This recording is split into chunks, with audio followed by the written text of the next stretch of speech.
ello.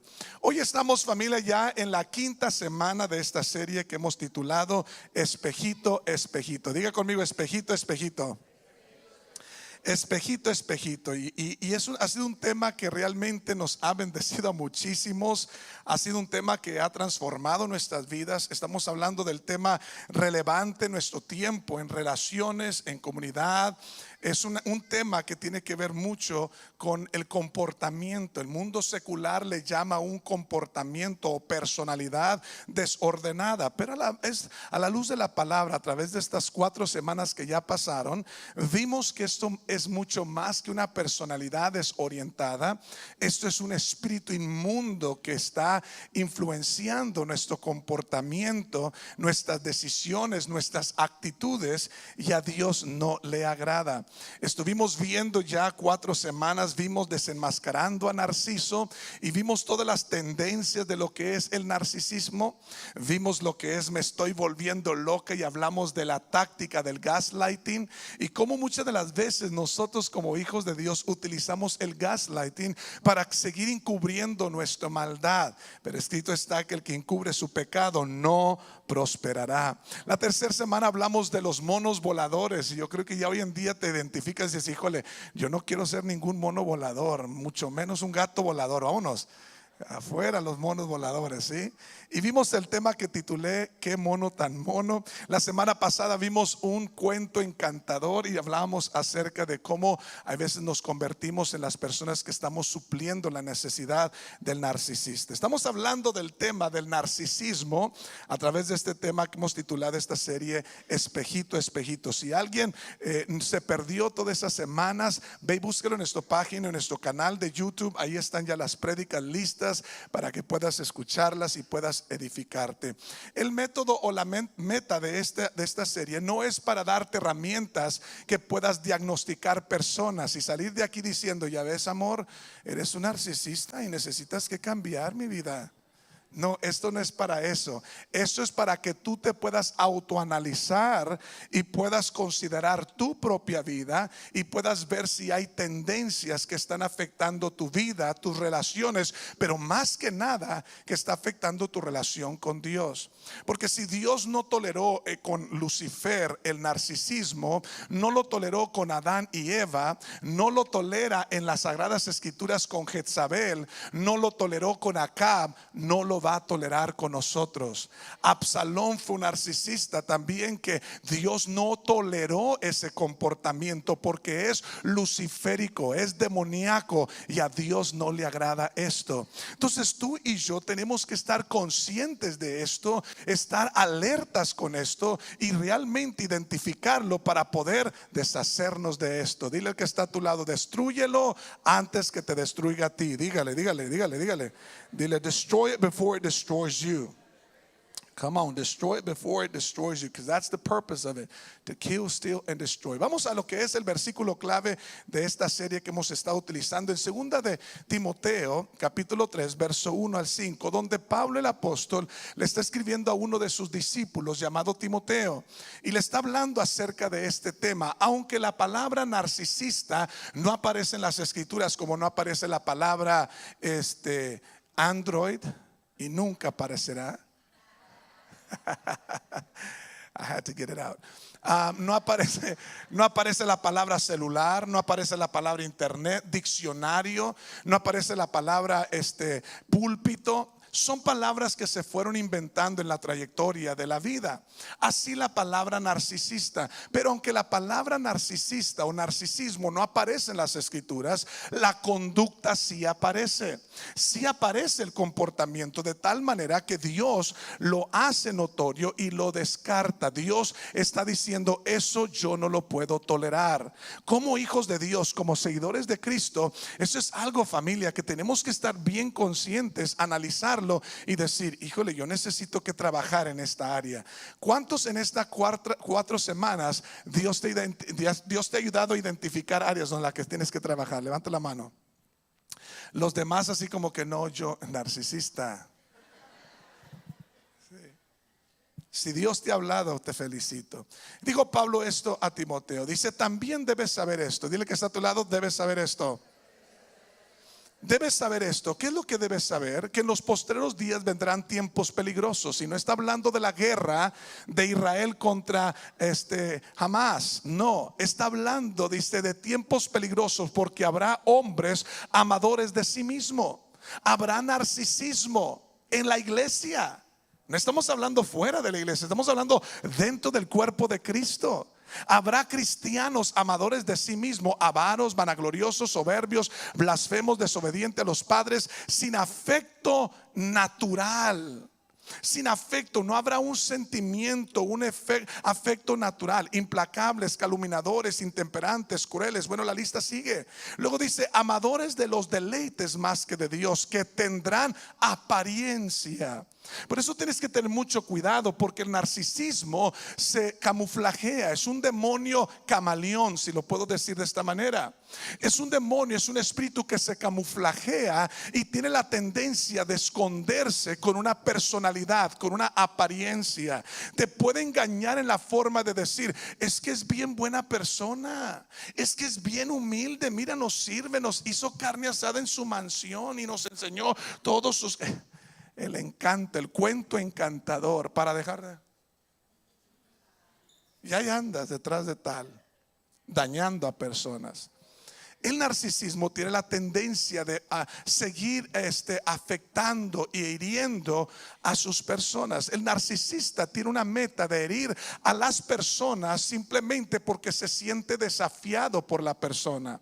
Se puede sentir desafiado por su liderazgo, se puede sentir desafiado por su apariencia, su fisonomía, su disciplina, sus dones, su talento, su empresa, su posición, sus posesiones. Se puede sentir desafiado por muchas cosas, y por sentirse desafiado siente la necesidad de emprender una campaña de defraudar, de difamar, de destruir la imagen de aquella persona, y lo va a hacer de una forma o de otra. Ahora entendamos que hay dos tipos de narcisismo: el tipo de lo que es el extrovertido, que no le importa, lo va a hacer saber, y la parte del otro es el introvertido, el que es calladito, que le dice a la esposa, que le dice en su casa, pero no lo dice afuera. Y estas dos cosas no es grato para el Señor. Hoy quiero hablarles del tema que he titulado Atrapado en la celda del dolor. Quiero hablarles del tema que titulé Atrapados en la celda del dolor. Porque el narcisismo, familia, no es solamente resultado, el narcisismo es solamente resultado de dolor, de aflicción, de pruebas, de traumas del pasado que no han sido resueltos. Cada narcisista, aunque sea un introvertido o un extrovertido, está lidiando con un dolor silencioso del pasado, ya sea rechazo, abandonamiento de alguien de autoridad que debió verlo cuidado y protegido, sea mamá, sea papá, abuso, que hay 5 tipos de abusos: el verbal, emocional, el físico, el sexual y el de autoridad. Cualquiera de estas áreas que una persona sufre y no lidera con ellos, esto es lo que es una grieta donde este espíritu se mete y se acomoda. Desafortunadamente, la gente herida siempre va a hacer ¿qué cosa? Va a herir a la gente. Hurt people will always hurt people, right? Entonces, alguien que es narcisista, o sea, introvertido o extrovertido, trae un dolor silencioso. Hay una aflicción en su interior silenciosa que no ha lidiado con eso, y por eso está el enemigo atrapándolo. No solamente, óyeme bien esto, no solamente las víctimas del narcisista están luchando con el dolor, pero también el narcisista mismo está luchando, está peleando. Hay un dolor en su interior. Detrás de la arrogancia y detrás de aquel orgullo que proyecta, familia, detrás de aquel ego tan elevado que tiene, hay una gran sensibilidad de dolor y de vergüenza, de baja autoestima, de insuficiencia en su vida. Tú lo puedes decir y la persona puede decir: es que yo soy de carácter bien fuerte. No, no tiene carácter. 2, todo eso que proyecta es solamente el indicador que hay un dolor muy profundo, hay una vergüenza muy profunda, que la persona se siente insatisfecha con sí mismo, una baja autoestima.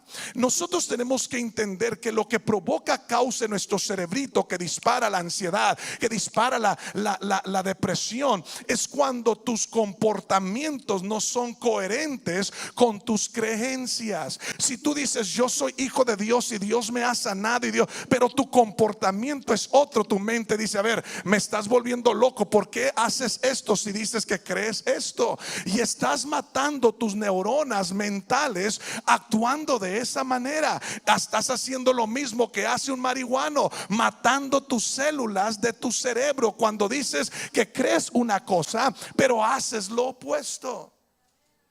Yuhu. Durante estas 6 semanas yo estuve consciente que nadie me iba a gritar, y está bien. Detrás del trauma del pasado, trauma que no ha sido resuelto, trauma que no ha resuelto la persona, va a tener tendencias de narcisismo en su comportamiento. Toda persona que no tiene una intención, que no toma la intencionalidad, porque tú no te sanas accidentalmente. El tiempo no es el factor número 1 para sanarte, no. Tú tienes que ser intencional. Yo conozco personas que han venido a mi consultorio que tienen 30 años con luto y les dijeron el tiempo se encarga de sanarte. Eso es una mentira, anótalo en tus notas. Es mentira que el tiempo te sana. Tú te sanas cuando eres intencional. Tú tienes que sanarte intencionalmente. Las tendencias del narcisismo en el comportamiento es eso, son resultados de lo que es trauma emocional, que a través del tiempo creciste, y aunque ya no eres aquel niño pequeño que estaba traumado, ese niño pequeño todavía está dentro de ti y tienes que sanar ese niño pequeño que está en ti, que está pasando por dolor, por situaciones, porque si no sanas esas heridas, siempre vas a ser vulnerables a las tendencias demoníacas del narcisismo. Eventualmente te va a venir destruyendo a ti, va a destruir a los que amas, pero más que nada va a destruir tu relación con Jesús. Esta semana escuchaba un predicador que decía: la razón por la cual alguien no puede alcanzar la gracia del Señor, un narcisista no puede alcanzar la gracia del Señor, es porque nunca puede reconocer su error. Cuando tú no te sanas, vas a ser prepotente, vas a ser arrogante, vas a ser persona recio para reaccionar, vas a ser persona iracunda, vas a ser una persona egocéntrica si no llegas a sanar las heridas de un pasado. No sé qué te pasó, pero sé que hay dolor en ese pasado. El narcisismo, familia, es dolor que no es resuelto. Narcisistas son personas que hieren. ¿Por qué? Porque ellos mismos están heridos. Es porque ellos están dolidos. Así como la gente herida hiere gente. Pero aún con eso no podemos justificar, oíme bien, no voy a justificar el dolor y el trato que una persona le causa a otra persona, porque tú y yo no fuimos creados para ser heridos, fuimos creados para ser amados y para ser protegidos, familia. ¿Cómo puedes entonces vencer las tendencias de este espíritu inmundo que trata de influenciar nuestro comportamiento, afectando nuestras relaciones, pero más que nada afectando nuestra intimidad con Dios? ¿Sabes cómo? Hablando del dolor que tienes, hablando del dolor que está causando esas tendencias, hablando del dolor que le está dando entrada a ese espíritu de narcisismo. ¿Qué te pasó? ¿Qué te hizo papá? ¿Qué te hizo mamá? A mí me encanta cuando alguien llega a mi oficina, cierra la puerta y se sienta, y lo único que empieza a hacer es llorar y me dice: pastor, le voy a contar algo que no le he contado a nadie en mi vida. Eso en mi espíritu ha de cuenta que se empieza a acelerar y se empieza a emocionar, y no porque me guste el chisme. ¿Sabe por qué?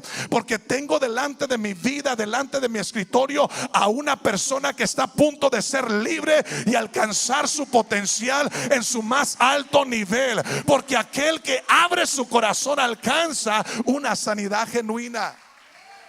Pero nosotros los latinos se nos enseñó: cállate, no digas nada.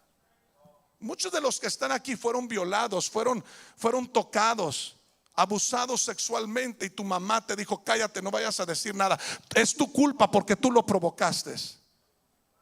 Y has vivido toda la vida con esa mentira del diablo. Pero hoy vengo bajo la unción del Espíritu Santo para decir al diablo: suelta al pueblo de Dios y déjalo ir en el nombre del Señor Jesucristo. Come on. It's gonna get good today.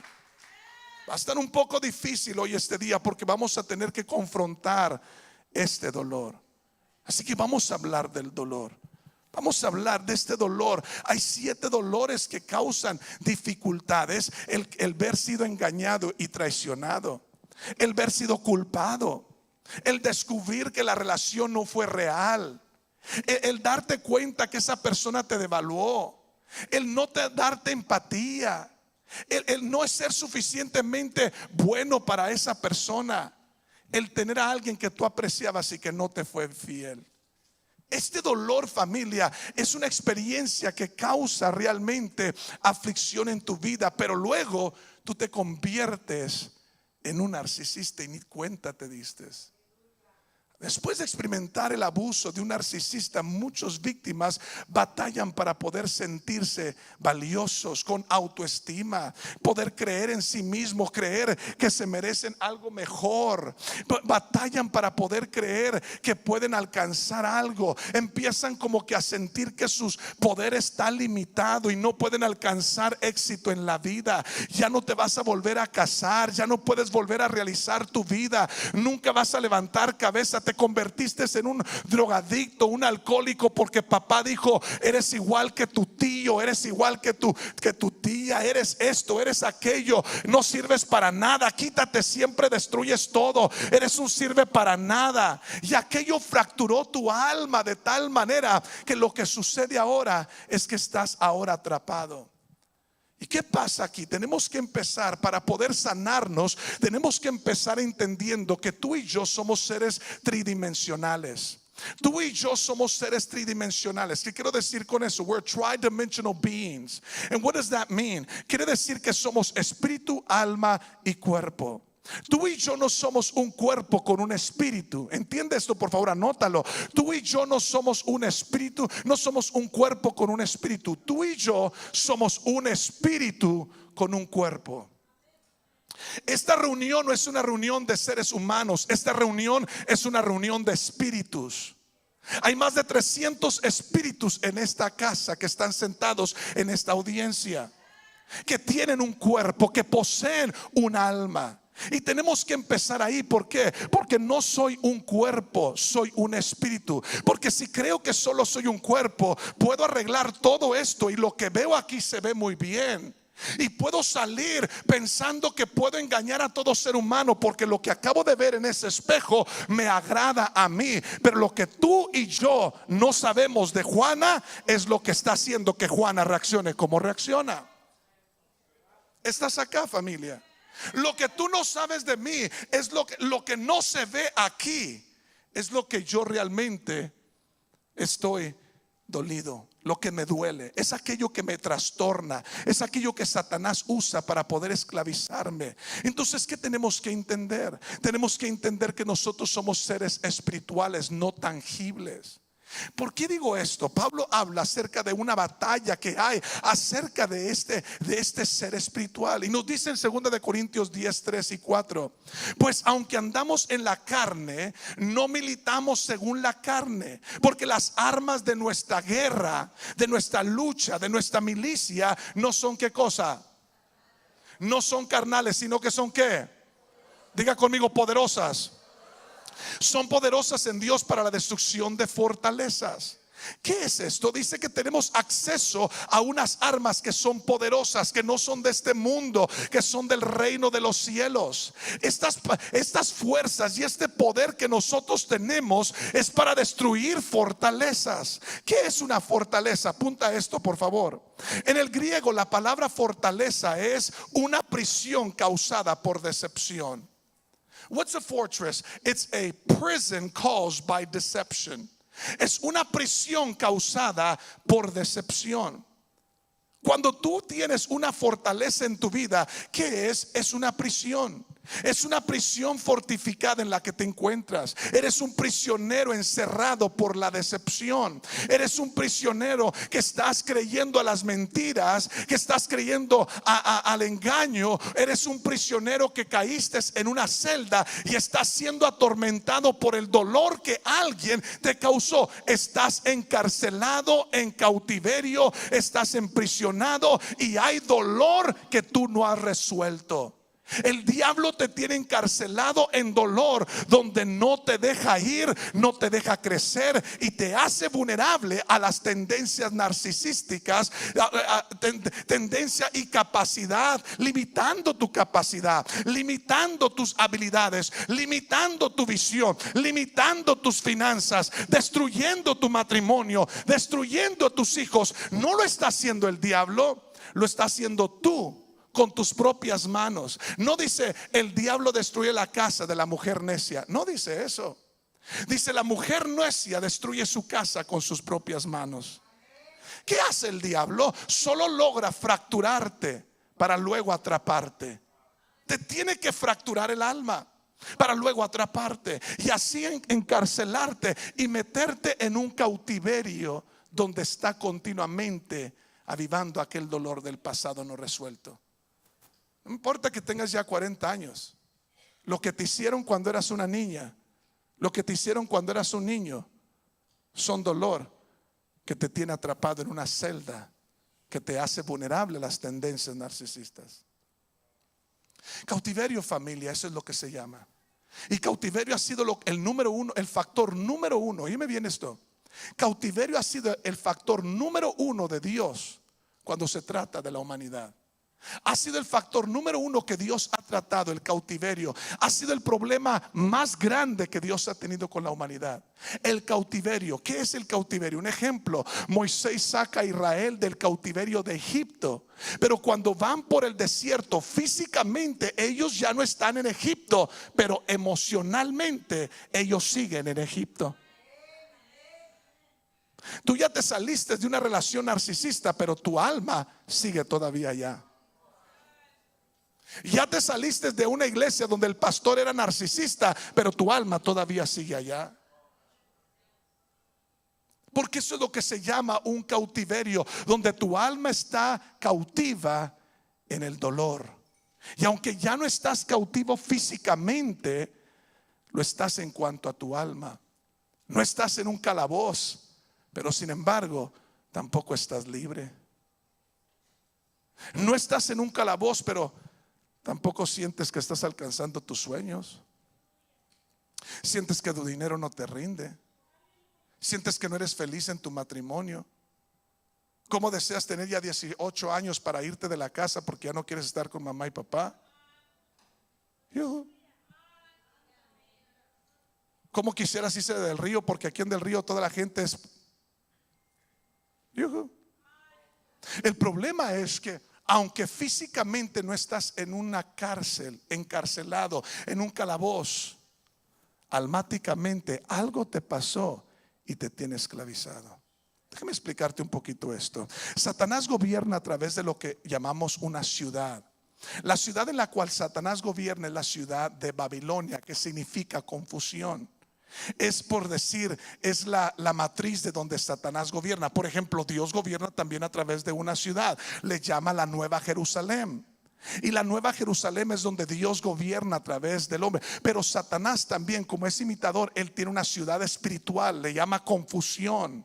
Dice Apocalipsis 17 verso 18, dice: y la mujer que has visto es la gran ciudad que reina sobre los reyes de toda la tierra. Es al decir que Satanás gobierna en la tierra a través de una ciudad que se construyó en base a confusión, dolor, mentira. Es una ciudad que logra Satanás meterte. Es una ciudad que está compuesta de cautiverios, de celdas, de prisiones, de calabozos, donde te impresiona tu mente, te cautiva tu mente, te cautiva todo lo que eres. Y Jesús, cuando vino a la tierra, no vino solo para salvarnos de nuestros pecados, vino para hacernos libres de nuestro cautiverio, de ese dolor donde estamos atrapados, de esa enfermedad, de esa quebradura, de esa miseria, de esa dolencia, de lo que nos pasó. Jesús se levanta y lee esta escritura en Isaías 61 verso 1, que dice: el Espíritu del Señor está sobre mí, porque me ungió el Señor, me ha enviado. Note para qué lo envió: para predicar buenas nuevas a los abatidos, a vendar a los quebrantados de corazón, y publicar libertad a los cautivos, y a los presos apertura de la cárcel. Espéreme.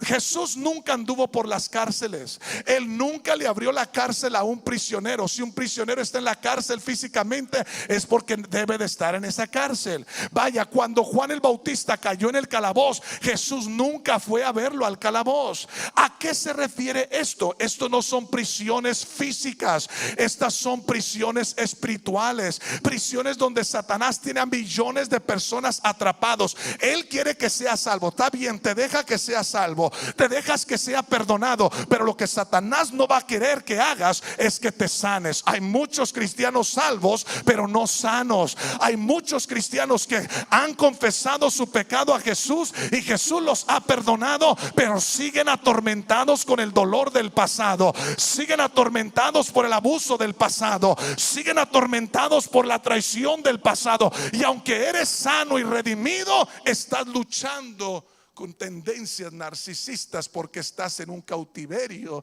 en una prisión, afligido.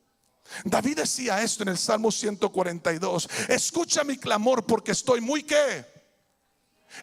Note la condición de este hombre. La condición es: estoy en aflicción. Líbrame de los que me persiguen. ¿Por qué? Porque son más fuertes que yo. Una, está en una condición de aflicción. Dos, tiene temor. Número tres, dice: saca mi alma ¿de dónde? Saca mi alma ¿de dónde? Para que alabe tu nombre. Note esto: David le está diciendo a Dios: Dios, saca mi alma de la cárcel. Si tú nunca has leído la palabra y la historia de David, ¿dónde miras tú a David que está escribiendo esto? ¿Dónde lo miras? ¿En la sala de su casa? ¿En el palacio? ¿Dónde miras escribiendo esto? En la cárcel. Pero ¿sabes una cosa? Una verdad: David el rey nunca pisó una prisión. David nunca estuvo en la cárcel. ¿A qué se está refiriendo David? David se está refiriendo al lugar espiritual que lo tiene atrapado de un dolor del pasado. Algo le sucedió a David de tal manera que eso que le sucedió lo puso en una celda en el ámbito espiritual. Y aunque acá afuera parece todo nice, la corona y todo, por dentro hay un dolor insoportable de algo que le sucedió. Y David le está diciendo: ya me perdonaste, pero ahora libérame. Ya me perdonaste, pero ahora sáname. Ya me perdonaste, pero ahora saca mi alma de ese lugar. Porque te voy a decir esto, familia: tú y yo tenemos que reconocer que nuestra alma fácilmente puede ser fracturada por nuestro enemigo. Y de una vez que el enemigo fractura nuestra alma, él toma esa porción y la encarcela en el pozo de la desesperación. La encarcela en lo que es el pozo del infierno mismo. Jesús para esto vino al mundo, para hacer libre a los cautivos. Dice la escritura en Isaías 42 verso 7, fíjese: y el Señor te ha llamado en justicia, y te sostendré por la mano, dice. Te guardaré, te pondré por pacto al pueblo, por luz a las naciones, para que abra los ojos de los ciegos. Pero fíjate que más: para que saques de la cárcel a los presos, y de casa de prisión a los que moran en tinieblas. El narcisista y la víctima del narcisista están en una condición en la que están porque han caído en una prisión espiritual del dolor. Están encarcelados en el dolor. El alma fue fracturada. ¿Y cómo se fractura el alma? Tienes que ver esto, familia: que tu alma y tu espíritu están conectados y son una sustancia que fácilmente se pueden fracturar. Fácilmente se pueden fracturar.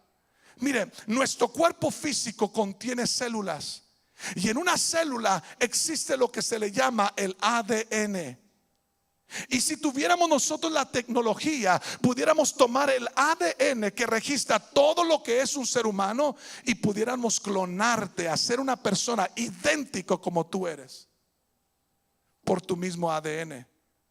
Bueno, ¿qué crees? Satanás hace lo mismo con nuestra alma. Él lo único que necesita es una porción de nuestra alma para luego esclavizarnos. ¿Y cómo hace eso? ¿Sabes cómo hace eso? Nos fractura con un trauma, con algo impactante. Cuando papá dice que te está disciplinando, pero realmente te está abusando físicamente. Dice, no, yo le pegaba con la manguera y con el chicote. Y luego lo toman así como que yo fui muy bueno porque discipliné a mis hijos. Eso se llama abuso. Tu alma no lo registra como corrección, lo registra como abuso. Tú lo quieres registrar como gracias papá porque fuiste bien duro y ahora soy el hombre que soy. Tú te quieres convencer, pero tu alma no lo puede registrar así porque eso es abuso. Mamá tuvo que trabajar porque papá la abandonó y tú dices gracias mamá porque hiciste esto. Y yo entiendo la condición, pero tu alma no registra que mamá fue buena. Tu alma registra abandono. Tu alma está esclavizada en abandono. Te pasó algo y la persona te pidió perdón, quizás porque te tocó y dices, es que éramos chiquillos, los dos estábamos chiquillos, quizás, pero te voy a decir eso, tu alma no lo registra así. Tu alma lo registra como una fractura. ¿Cuántas veces ha escuchado la frase usted, me quebró el corazón? Ay, me partiste el alma. Esas son frases que indican que tu alma fue fracturada por el impacto que viviste. Y ese impacto que viviste, ese impacto que sufriste, ese trauma que te pegó Satanás, ¿sabes qué hace? Toma esa porción que se fracturó y viene y hace una réplica de tu persona y la esclaviza en la cárcel, donde te tormenta con el dolor del pasado. Ya pasaron 20 años, pero tienes tendencias narcisistas. Ya pasaron 15 años, pero tienes tendencias narcisistas. Tú piensas que tú eres libre, pero tus tendencias muestran que estás atormentado por un dolor del cual no has resuelto. Pero hoy, esta mañana, venimos bajo la unción del Espíritu Santo para decir al Señor, Señor, hazme libre del pasado que me tiene esclavizado. Personas que tienen problemas con el quererse proyectar, el querer ser reconocido, es porque tuvieron abandono. Mayormente nosotros los que somos mexicanos, que venimos de familias muy grandes, tú puedes empezar a ver que hay cosas en la familia, porque son muchos. Dices, algo no es normal. Uno tiene adicciones escondidas, el otro como que es borracho escondidas, el otro como que trae problemas sexuales escondidas, y como que tienen problemas a las escondidas. ¿Por qué? Porque traen traumas de falta de atención. Y piensan que porque nadie se da cuenta todo va a estar bien, pero lo traes ahí escondidito. ¿Qué es? El problema no es eso que escondes. El problema es la celda donde estás atrapado. Y mientras que no lo puedas identificar, ahí vas a seguir. Y lo más triste de esto, fíjese lo que dice el diablo. Isaías 7:6 dice, vamos contra Judá. Judá siempre representa el alma. Jerusalén representa nuestro espíritu. Vamos contra el alma. Y luego dice, ya aterroricémosla, o sea, impactémosla, destruigámosla. Y luego dice, y repartémosla entre nosotros. Eso es impresionante. Dice, vamos a atormentarlo desde niño, desde niña. ¿Sabes qué hace el enemigo? Quiere impactarte con algo que te fracture. Y de una vez que te fractura, dice, lo parte entre ellos mismos. Pero luego fíjate lo más interesante, y pongamos en medio de ella por rey al hijo de Tabel. En otras palabras, ¿sabes qué pasa, familia? Quiero que notes esto. Note que cuando viene el enemigo, aterroriza tu alma, es decir, te fractura con algo impactante. Y de una vez que te fractura con algo impactante, toma tu alma y la esclaviza en cárcel, la encarcela. Y de una vez que la encarcela, ¿sabes qué hace? Fíjate lo que hace. Dice, pongamos en medio de ella al hijo de Tabel. El hijo de Tabel, ¿sabes qué significa en el arameo? Tabel, el nombre Tabel significa bueno para nada. Cuando yo me di cuenta que el nombre Tabel significa bueno para nada, dije, wow, qué estratégica tiene Satanás. Fractura el alma, luego esa parte que está fracturada pone a reinar esa actitud de bueno para nada. Como fue molestado, no sabe cómo ser un buen padre, no sabe cómo ser un buen esposo, no sabe cómo ser una buena mamá, no sabe ser una buena esposa, porque hay una fractura. Y cualquier fractura que no esté solucionada, que no esté resuelta, que no esté sanada, hay una área donde Satanás está diciendo: ¿sabes qué? Ahí voy a poner a reinar al hijo de Taber, que significa bueno para nada. Pero te traigo noticias hoy. Dice el Señor en Isaías 44, así dice el Señor: yo, el que despierta la palabra a su siervo y cumple el consejo de sus mensajeros, que dice a tu espíritu: será habitada, y a las ciudades de tu alma reconstruidas serán, y sus ruinas reedificadas. En otras palabras, Dios está diciendo: ¿sabes qué? Voy a levantarte, yo te quiero sanar. No solamente vine aquí para traerte lo que fue un momento de salvación, no, yo quiero sanarte de todo lo que te está afectando. Pastor, ¿cómo sé si estoy siendo afectado por esto? ¿Cómo sé si estoy esclavizado en una prisión de dolor? Te voy a dar 12 indicadores muy buenos que quiero que anotes, son rápidos. La primera es si hay ansiedad, es porque hay prisión. Ansiedad es un asunto de prisión. Número 2, depresión. Depresión es un asunto de lo que es el dolor de una alma fracturada. El tercer dolor de una alma fracturada es estrés postraumático. En otras palabras, un estrés postraumático es una persona que siempre está tratando de cuidarse, siempre siente que algo malo le va a pasar, siempre dice: ay, es que no les vaya a pasar algo. Ay, es que siempre vive dice: es que estoy malo de los nervios. No, ¿cuáles nervios? Estás atado en una celda que se llama estrés postraumático. Es un problema psicológico.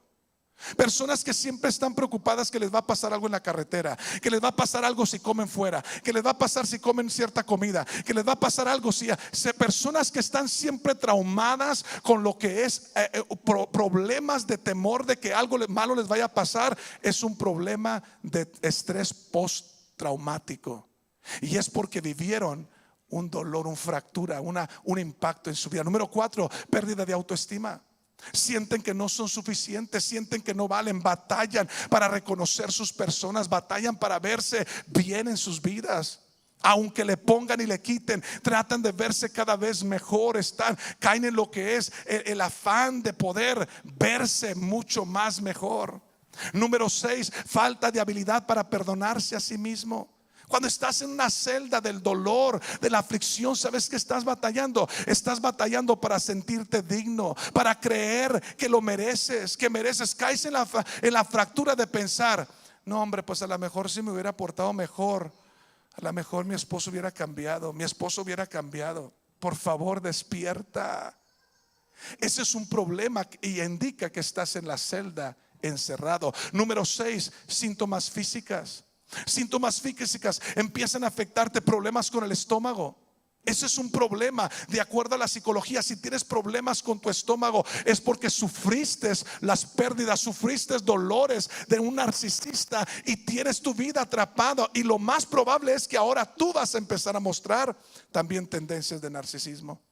Problemas, número 7, problemas cognitivas. Empiezas a tener problemas cognitivas, en otras palabras, para concentrarte.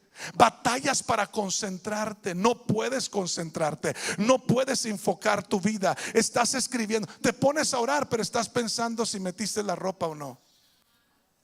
Te pones a orar y te estás pensando si desconectaste la plancha o la dejaste desconectada. Tienes problemas cognitivas porque el enemigo no te deja enfocarte.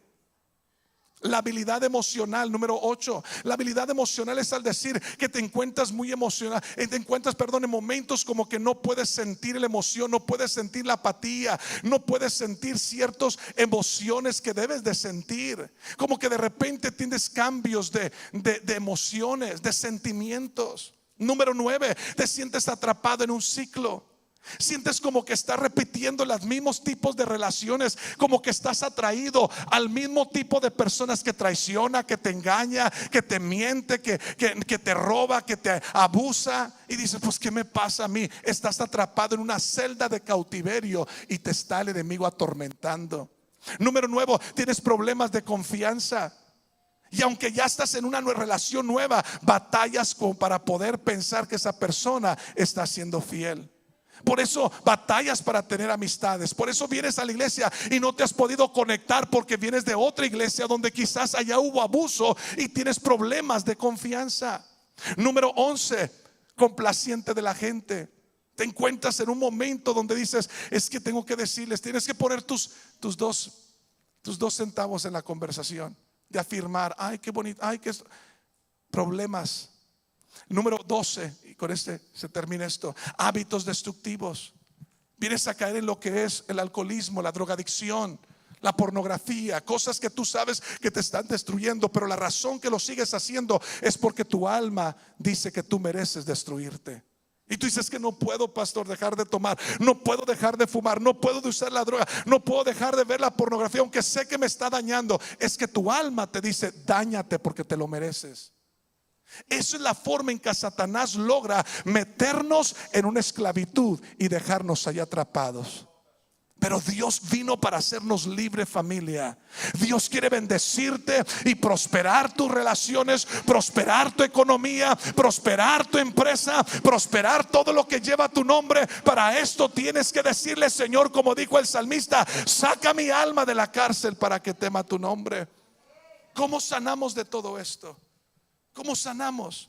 Hay una conversación que Jesús está teniendo con sus discípulos en Lucas 17:1, y le empieza a decir Jesús a sus discípulos: imposible es que no vengan ofensas.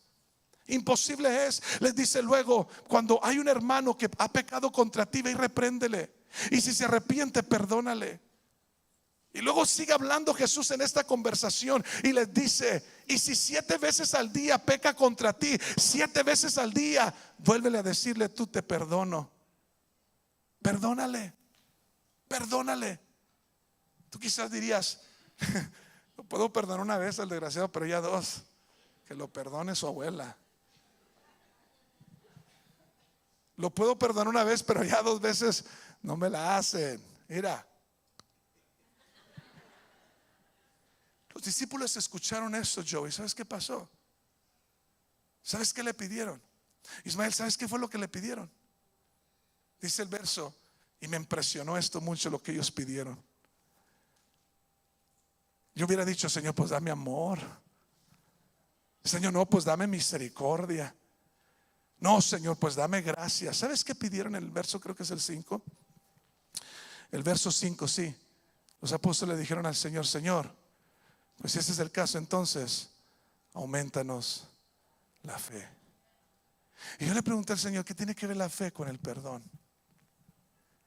Todo, porque el perdón no tiene nada que ver con sentimientos, no tiene nada que ver con tus emociones, tiene que ver con lo que tú crees. Forgiving people has nothing to do with what you feel and what you see. It has to do with what you believe. El perdonar es la salud que te trae a tu vida, la seguridad de decir: voy a salir de esta celda de cautiverio. I don't know what they did to you, and I don't know how much it hurt. But one thing I do know, that if you don't heal from it, it's going to destroy you. Y aunque la persona ya no sigue contigo, aunque ya te casaste y ya saliste y papá y mamá ya los perdonaste, dices que ya, pero si no has perdonado ese dolor de esa pareja, de esos padres, de esa amistad, de ese alumno, de esa, qué sé yo, ese dolor te va a continuar destruyendo tu vida. Los discípulos dijeron: Señor, ¿y cómo podemos hacer esto? Entonces aumentanos la fe. No pidieron fe para milagros, para prodigios, para ver lo sobrenatural. Ellos pidieron fe para poder perdonar, porque el perdón no se trata de lo que sientes. Yo digo: te perdono, desgraciado, infeliz, inmundo, animal arrastrero. Pero lo estoy diciendo por fe. Note que tu fe puede ser algo totalmente contrario a tu emoción. La fe va a ser siempre contrario a la emoción. El salmista decía algo bien interesante. Decía: porque no me afrentó un enemigo, lo cual habría soportado, ni se asó contra mí el que me aborrecía, porque me hubiera ocultado de él, sino tú, hombre, al parecer íntimo mío, mi guía, mi familiar, que juntos comunicábamos dulcemente los secretos y que andábamos en amistad en la casa de Dios. La gente que hace iglesia con nosotros, la familia, aquellos con los que estabas en el mismo Dream Team, empezamos a tener lucha para poder perdonar. No luchas para perdonar a la gente que no es significante en tu vida. La gente que te metió en esa celda de cautiverio, que te hace tener tendencias de narcisismo, es la gente que te dolió más, porque los apreciaste, porque los amas. Y puedes decir: pastor, pero es que no sé si esto funcione. Sí va a funcionar. Tienes que hacerlo en fe. Tienes que actuar en fe. ¿Cómo sano de este dolor que me sucedió de mi infancia, el abandono? ¿Cómo puedo superar esto? Tienes que hacerlo por fe. ¿Cuántas veces ustedes han dado aspirando ahí la alfombra en su casa? Y ves un papelito para una pelucita y le pasas la máquina y no lo absorbe. Y le haces y por acá y ahí te aventas 5 minutos y nada. ¿Y qué hacemos? Lo agarras, ¿verdad? Lo miras y luego ¿qué hacen? Lo avientas otras al piso y no le vuelves a pasar. Si te reíste, esto es porque sí lo haces. Y por fin lo levanta. ¿Verdad que sí? Así es esto. Síguelo haciendo hasta que de repente ya desaparece. Sigue perdonando el abuso hasta que de repente ya no está más ahí. Sigue haciéndolo continuamente y hablándotelo continuamente.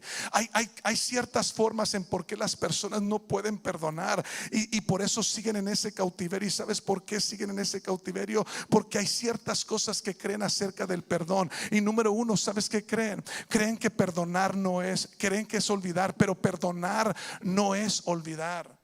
El perdonar no es olvidar. Yo nunca me puedo olvidar de aquello que me aconteció. Va a haber cicatrices. Lo que tienes que entender es que aunque esté la cicatriz, nomás asegúrate que ya no duela la cicatriz. Eso es lo que te tienes que asegurar. Que cuando te acuerdas lo que te hizo papá y te acuerdas lo que sufriste porque papá se fue y cómo batallaron tú y mamá, acuérdate, sí está bien, pero que ya no sientas el dolor de aquello. Porque si sientes el dolor de aquello, quiere decir que estás sangrando. Y si estás sangrando, eres como una persona en el océano que está sangrando con una herida y un tiburón está listo para tomarte y hacerte su víctima. Es como andan los narcisistas cazando a su presa. Tienes que sanarte. ¿Y cómo me voy a sanar, pastor? Diciéndole al Señor: auméntame la fe, Señor. Auméntame la fe para poder perdonar. Pero hay veces no perdono porque no sé qué es perdonar. Bueno, número uno, perdonar no es olvidar.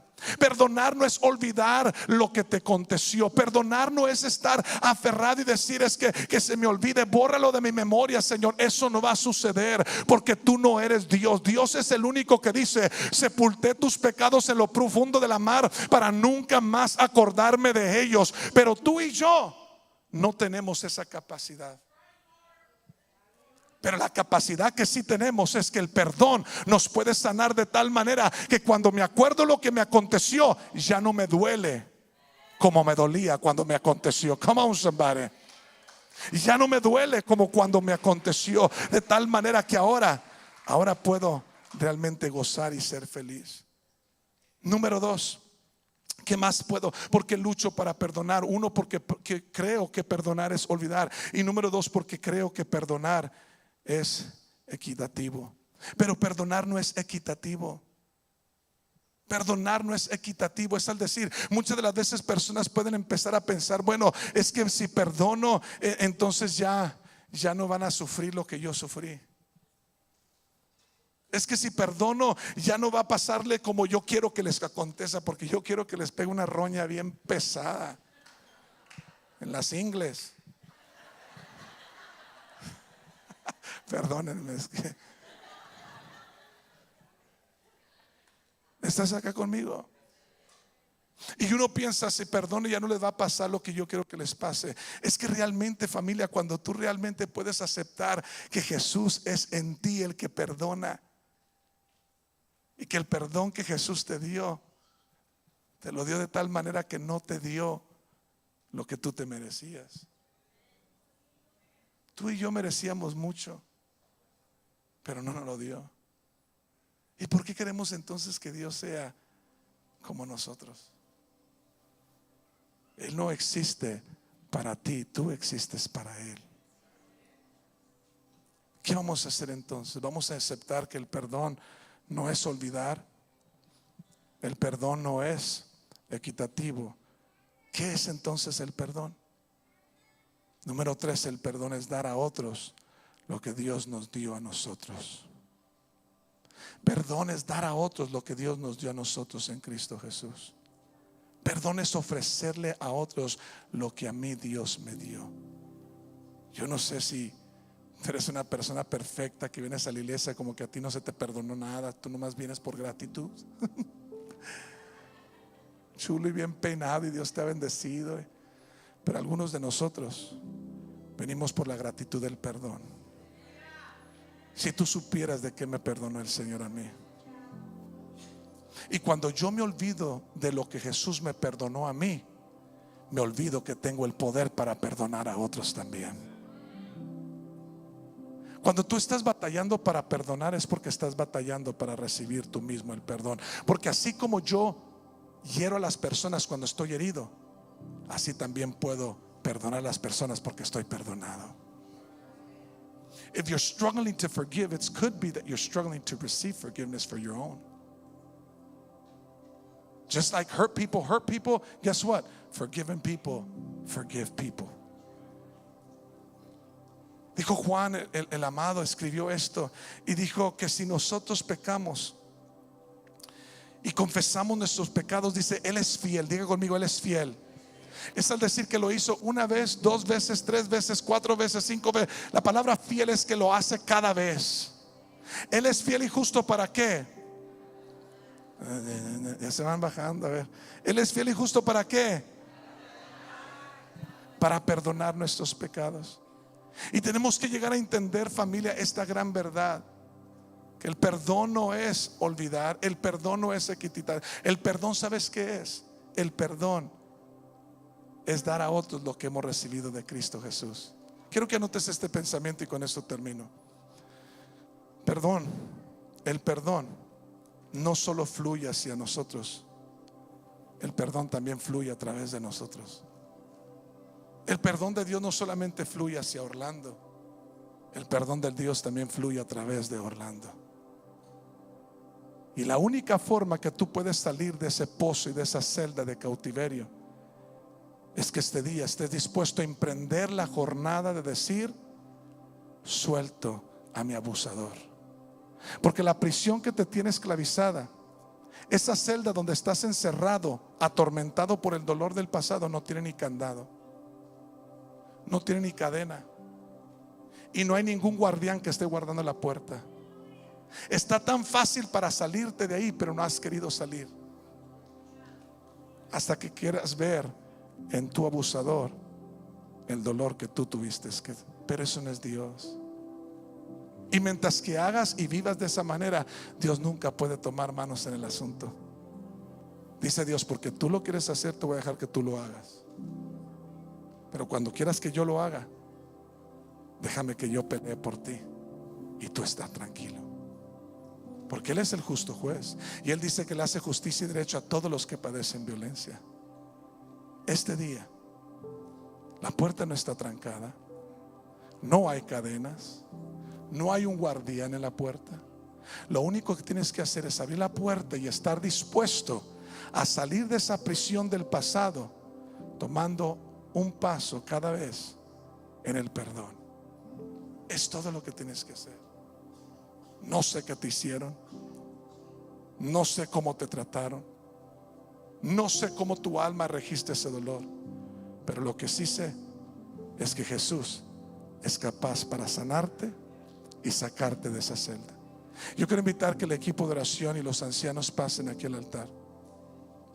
El equipo de oración que ora en el altar, yo quiero que pase esta tarde. Y quiero que los ancianos de nuestra casa pasen en esta tarde. Y yo creo que todos los demás nos pongamos de pie.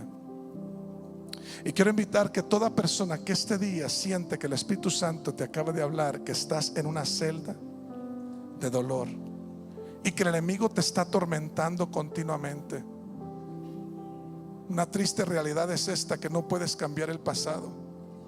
Y yo sé que no puedes cambiar lo que te pasó. El pasado es pasado.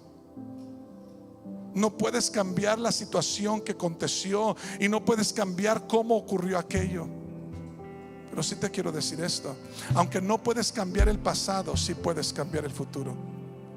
Aunque no puedes cambiar un pasado, de algo que estoy bien seguro es que sí puedes cambiar tu futuro. No sé quién te decepcionó, no sé quién te fracturó, pero hoy este día es el día de emprender la jornada a la sanidad. Y si ese eres tú, cuando yo diga 3, yo quiero que dejes tu silla y te vengas acá. Y quiero que le digas al Señor: yo quiero ser como tú, Señor. Sáname, libérame en el nombre de Cristo Jesús. 1, 2,